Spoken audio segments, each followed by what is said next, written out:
आदाब। मुंसिफ टीवी में आपका इस्तकबाल है। मुंसिफ जोहार की खबरों के साथ मैं हूं मोनिस अनवर। देखेंगे झारखंड की तमाम बड़ी खबरें। आगाज हेडलाइंस के साथ। बांग्लादेशी घुसपैठ को मुद्दा बनाकर विधानसभा चुनाव लड़ना चाहती है भाजपा। मंत्री दीपिका पांडे बोली, अमित शाह हैं इसके जिम्मेदार।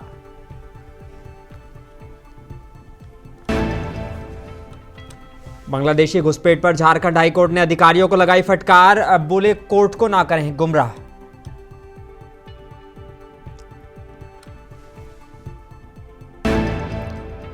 नीट पेपर लीक के बाद पटना के बाद अब रांची का नंबर। सीबीआई ने रिम्स की छात्रा को हिरासत में लिया। सभी से पूछताछ की जा रही है।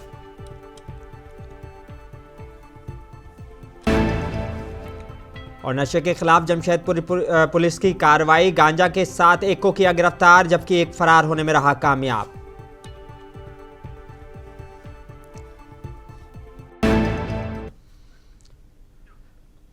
आइए बुलेटिन की शुरुआत करेंगे कुछ अहम और बड़ी खबरों के साथ। झारखंड के राजनेताओं के खिलाफ दर्ज आपराधिक मामलों में त्वरित निष्पादन के लिए दाखिल जनहित याचिका पर हाईकोर्ट ने गुरुवार को सुनवाई हुई। सुनवाई के दौरान अदालत ने राज्य सरकार और सीबीआई को शपथ पत्र के माध्यम से अद्यतन रिपोर्ट दाखिल करने का निर्देश दिया है। अब अदालत इस मामले में 2 हफ्ते बाद सुनवाई करेगा। हाईकोर्ट के चीफ जस्टिस और जस्टिस सुजीत नारायण प्रसाद की खंडपीठ में यह सुनवाई हुई। दरअसल कुछ साल पहले सुप्रीम कोर्ट ने देश के सभी हाई कोर्ट को राजनेताओं के खिलाफ केस दर्ज आपराधिक मामलों में त्वरित निष्पादन के लिए दिशा निर्देश दिए थे। सुप्रीम कोर्ट के उस आदेश के आलोक में झारखंड हाई कोर्ट ने स्वतः संज्ञान लिया है, जिसे जनहित याचिका में तब्दील कर सुनवाई की जा रही है।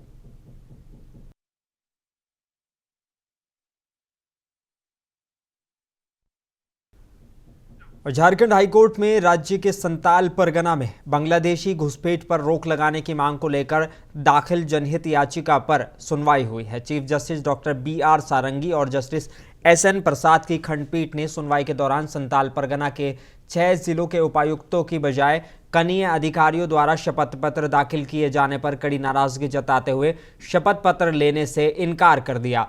अदालत ने नाराजगी जताते हुए कहा कि कोर्ट को गुमराह करने की कोशिश क्यों की जा रही है।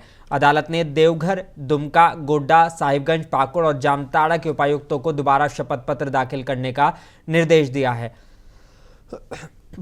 इस मामले में अगली सप्ताह दोबारा से सुनवाई होनी है। जामताड़ा, दुमका और गोड्डा जिला प्रशासन का दावा है कि उनके जिले में बांग्लादेशी घुसपैठ का कोई मामला नहीं है। साहिबगंज में कुछ मामले सामने आए हैं। इन क्षेत्रों में मदरसा पहले का है। अदालत ने शपथ पत्र को अस्वीकार कर दिया।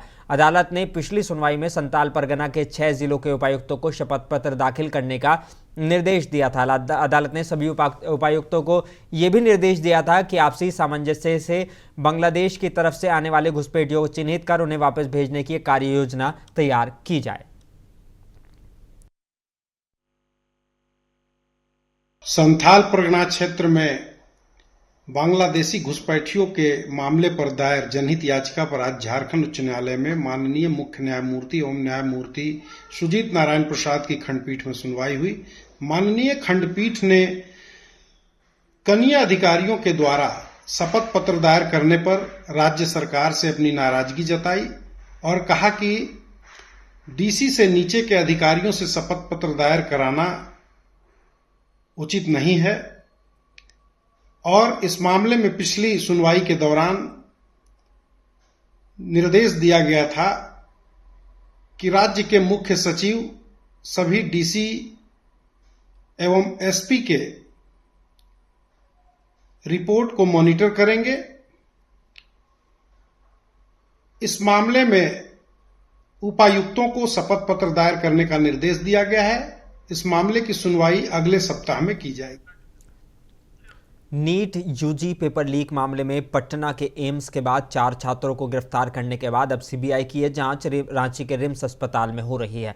सीबीआई को रिम्स अस्पताल सॉल्वर गैंग में शामिल लोगों की सूचना मिली थी, जिसके बाद सीबीआई ने रिम्स की फर्स्ट ईयर साल 2023 बैच की छात्रा पर अपना शिकंजा कसा है। सॉल्वर गैंग की खोज में सीबीआई की टीम रांची पहुंच गई है, जहां पर पेपर लीक से जुड़े मामले में सॉल्वर गैंग में शामिल होने की सूचना मिलने पर रिम्स अस्पताल की छात्रा को हिरासत में लिया गया है। मिली जानकारी के मुताबिक छात्रा रामगढ़ जिले की रहने वाली है और रिम्स अस्पताल में साल 2023 बैच की फर्स्ट ईयर की स्टूडेंट है।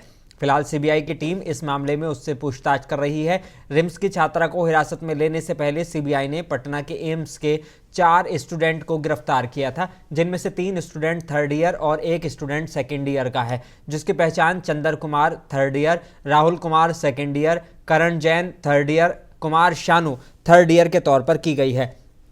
सीनियर फैकल्टी मेंबर की मौजूदगी में पहले इन चारों छात्रों से पूछताछ की गई, उसके बाद उन्हें हिरासत में लिया गया। चारों छात्र हॉस्टल में रहते थे। हिरासत में लेने के बाद उन सभी के कमरों को भी सील कर दिया गया है।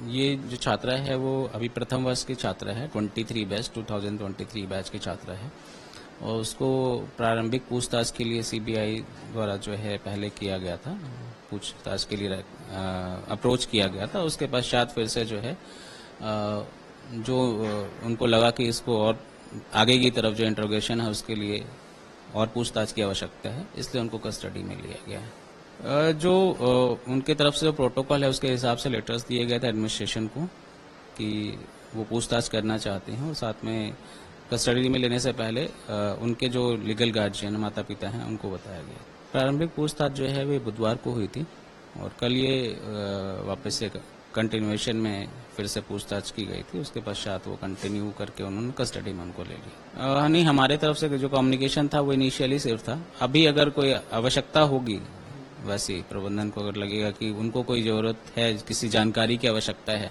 तो वो उनको प्रोवाइड की जाएगी। अभी तक वापस से उनकी तरफ से कोई ऐसा अप्रोच नहीं किया गया। उनके पिता ने अप्रोच किया था प्रबंधन को स्टूडेंट सेक्शन में, तो जितनी जानकारी थी वो उनको मुहैया करा दी गई।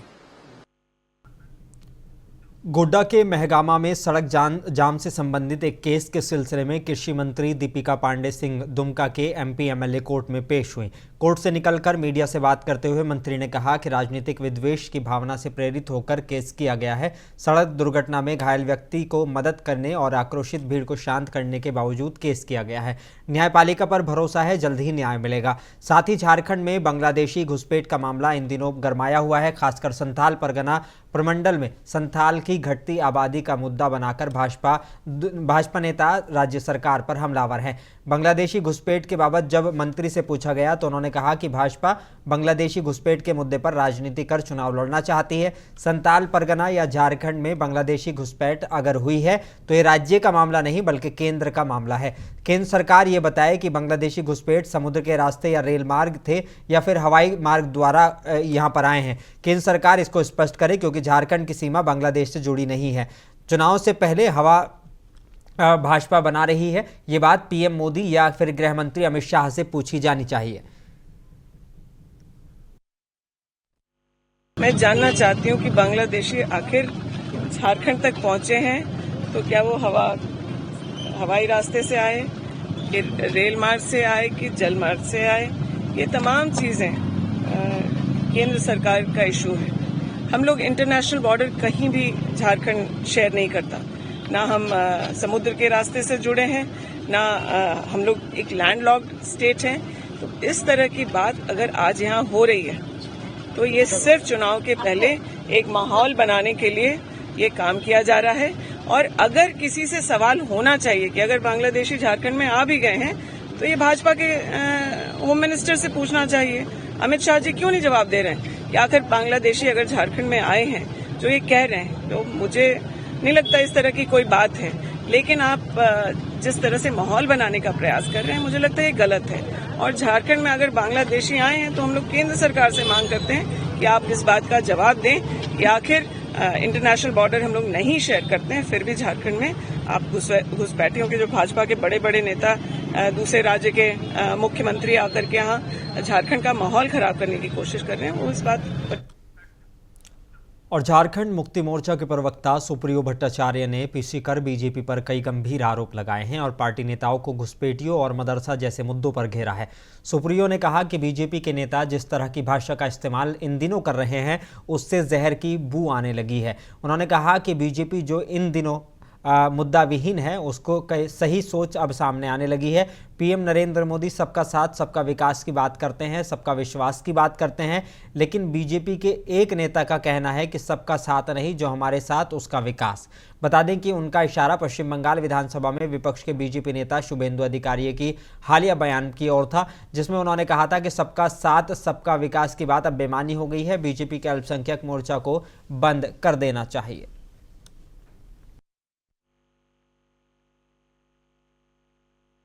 जहर की बू आनी शुरू हो गई है। जिस प्रकार का भाषा का प्रयोग भारतीय जनता पार्टी के केंद्रीय नेताओं द्वारा किया जा रहा है, उससे तो यही लगता है कि अब जो मुद्दा विहीन, तर्क विहीन जो भाजपा की सोच है, वो सोच अब सामने आने लग गई है। आधारहीन बात करना, केवल सांप्रदायिक बातें करना, उनके नेताओं द्वारा सीधा कह देना। प्रधानमंत्री कहते हैं कि सबका साथ, सबका विकास, सबका विश्वास, लेकिन उनके नेता का कहना है कि सबका साथ नहीं, जो मेरे साथ उसका विकास। अब तो भारतीय जनता पार्टी, हम सभी जानते हैं कि लोकसभा में उन्होंने एक भी मुसलमान उम्मीदवार नहीं उतारा, न विधानसभा में उतारते। केवल राजस्थान में एक सीट पर वो एक मुस्लिम उम्मीदवार उनका रहता है। उसके अलावा पूरे देश में कहीं पर भी 20% आबादी को रिप्रेजेंटेशन नहीं दिया जाता है। आरएसएस प्रमुख मोहन भागवत झारखंड पहुंचे थे। इस दौरान राष्ट्रीय स्वयंसेवक संघ के सरसंघचालक मोहन भागवत ने कहा कि विकास निरंतर प्रक्रिया है, एक साथ सबका विकास और अपने पास से जो लोगों की सेवा करते हो वही बड़े होते हैं। लगातार एकजुट होकर कार्य करने से निश्चित रूप से सफलता मिलती है। गांव के विकास को लेकर एक दूसरे की मदद के लिए हमेशा तत्पर रहें। वो विकास भारती बिशुनपुर द्वारा बिशुनपुर में ग्राम स्तरीय कार्यकर्ता सम्मेलन को संबोधित कर रहे थे। विकास भारती बिशुनपुर के द्वारा बिशुनपुर के ग्राम स्तरीय कार्यक्रम का आयोजन किया गया था। कार्यक्रम में मुख्य रूप से राष्ट्रीय स्वयंसेवक संघ के संचालक मोहन भागवत, पद्मश्री अशोक भगत, पद्मश्री चामी मुर्मू, देवव्रत मोहन, सुधीर ब्रजिया, महेंद्र भागवत समेत कई लोग मौजूद रहे।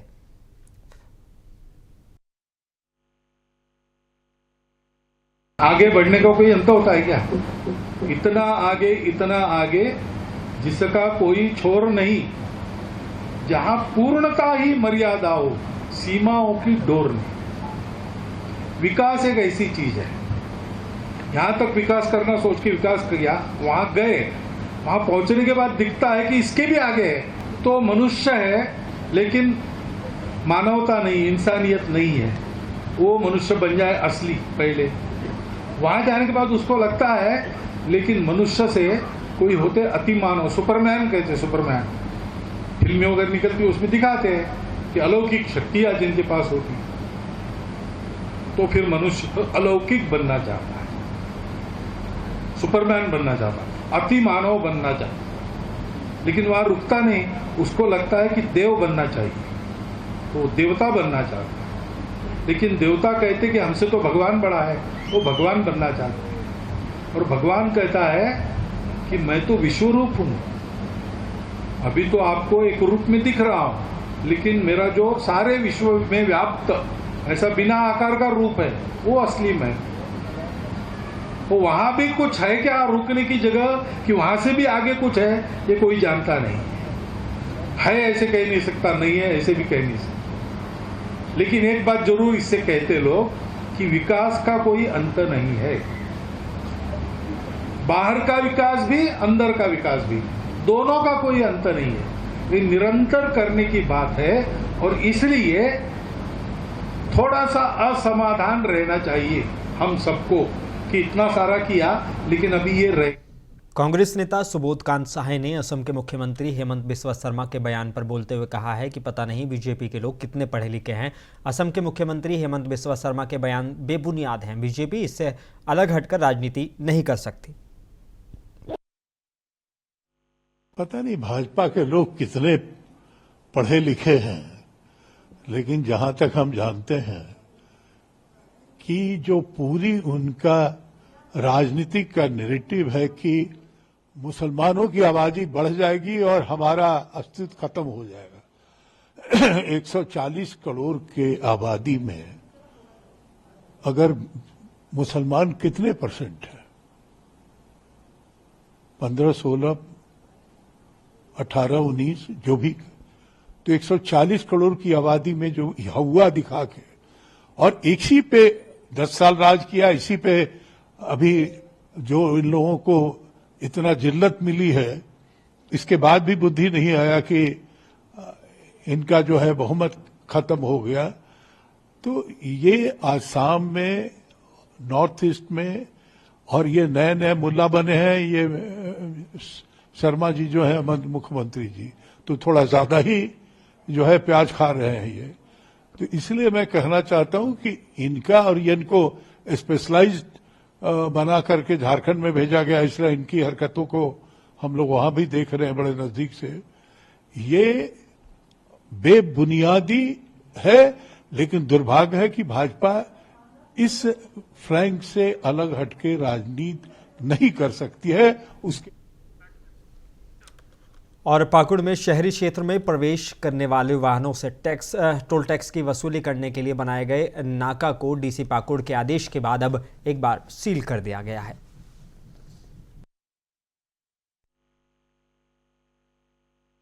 ट्रैफिक व्यवस्था बहुत जाम रहती थी। माननीय उपाध्यक्ष महोदय का आदेश था कि इसको यहाँ से शिफ्ट किया जाए और इसी के आलोक में से सील किया गया है अगले आदेश तक, जब तक कि दूसरे जगह शिफ्ट नहीं करना। कहाँ पर सब चिन्हित किया गया कोई स्थान? अभी चिन्हित नहीं है, चिन्हित किया जाएगा, फिर आप लोग को सूचना दीजिए। तत्काल वसूली बंद रहेगा? तत्काल वसूली।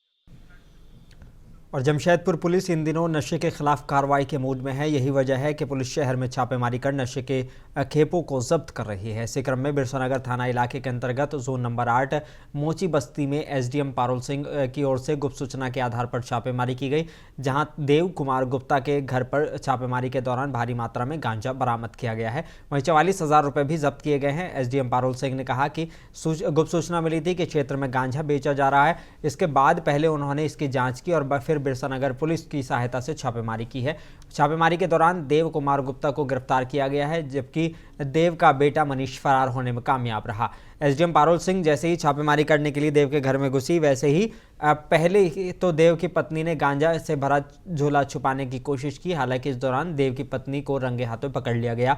तलाशी के दौरान बैग से लगभग 11 किलो गांजा बरामद किया गया है। छापेमारी की वीडियोग्राफी के बाद पुलिस देव कुमार को अपने साथ ले गई। पुलिस इस संबंध में प्राथमिकी दर्ज करके कार्रवाई करने की तैयारी में है। हाँ, देखिए, गुप्त रूप से हमें सूचना मिली थी कि यहाँ पे भारी मात्रा में गांजा का स्टोरेज भी होता है और यहीं से बेचा जाता है। तो उसके लिए हम लोग कई दिन से ट्रैक पे लगे हुए थे। तो आज जब हम लोग पहुंचे करीब 4 बजे के करीब, तो यहाँ पे हम लोगों को कुल 10 केजी 780 ग्राम गांजा प्राप्त हुआ और कुछ कैश प्राप्त हुआ, जिसके लिए किसी का अरेस्टिंग भी है क्या? हाँ, एक्चुअली जो इसमें इन्वॉल्व था मनीष कुमार, उसके पिताजी यहाँ पे मौजूद थे, माँ और बहन भी थी। पिताजी की अरेस्टिंग हम लोग कर रहे हैं। और कौन कौन लोग घर में सम्मिलित हैं इस काम में? देखिए, अभी तक तो सिर्फ फादर का ही इन्वॉल्वमेंट नजर आ रहा है। एक सिस्टर है और एक मदर भी है, लेकिन उन लोगों का उतना इन्वॉल्वमेंट नहीं है। और हजारीबाग जिले के दारू अंचल के हल्का 2 के राजस्व कर्मचारी सीमंत दत्त को 40,000 रुपए की रिश्वत लेते हुए एसीबी की टीम ने गिरफ्तार किया है। वह जुमरा निवासी संतोष कुमार से म्यूटेशन के नाम पर रिश्वत ले रहा था। राजस्व कर्मचारी सीमंत अपने करीबी छोटन प्रसाद के माध्यम से रिश्वत ले रहा था। पैसा जैसे ही छोटन ने पकड़ा, एसीबी की टीम ने कर्मचारी समेत छोटन प्रसाद को धर दबोचा। म्यूटेशन के नाम पर घूस लिया जा रहा था। दोनों को एसीबी की टीम अपने साथ हजारीबाग ले गई है। पीड़ित ने ये दूसरी बार फिर से म्यूटेशन के लिए आवेदन दिया था और कर्मचारी सीमंत से मिला तो 60,000 रुपये पर म्यूटेशन करने की बात बनी थी। रिश्वत नहीं देने को लेकर उन्होंने एसीबी से संपर्क किया। एसीबी ने पहले मामले की जांच की और मामला जांच में सही पाया गया। इसके बाद गिरफ्तारी के लिए जाल बिछाया गया और पहली किस्त 40,000 रुपये देने के लिए दारू अंचल में आवेदक संतोष कुमार को भेजा गया। रिश्वत की रकम लेते ही एसीबी की टीम ने दोनों को पकड़ लिया। और झारखंड नगरपालिका सेवा संघ वर्ग प्रति का रिजल्ट अब तक जारी नहीं होने से नाराज अभ्यर्थियों ने राजभवन के सामने धरना दिया है। अभ्यर्थियों ने कहा कि 1 हफ्ते में परीक्षा परिणाम जारी नहीं हुआ तो आंदोलन को तेज किया जाएगा।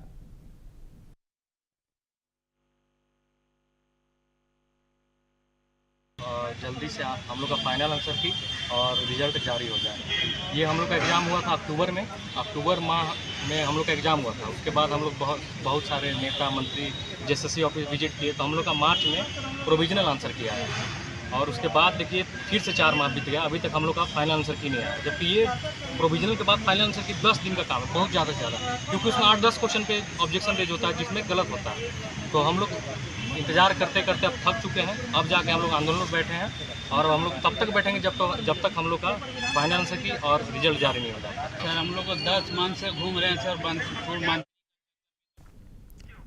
और पाकुड़ में सांसद हांसदा विजय ने विधानसभा स्तरीय कार्यकर्ता सम्मेलन में भाग लिया है। मौके पर हांसदा ने कार्यकर्ताओं को आगामी विधानसभा चुनाव में मजबूती के साथ जीत दर्ज कराने का मंत्र दिया है।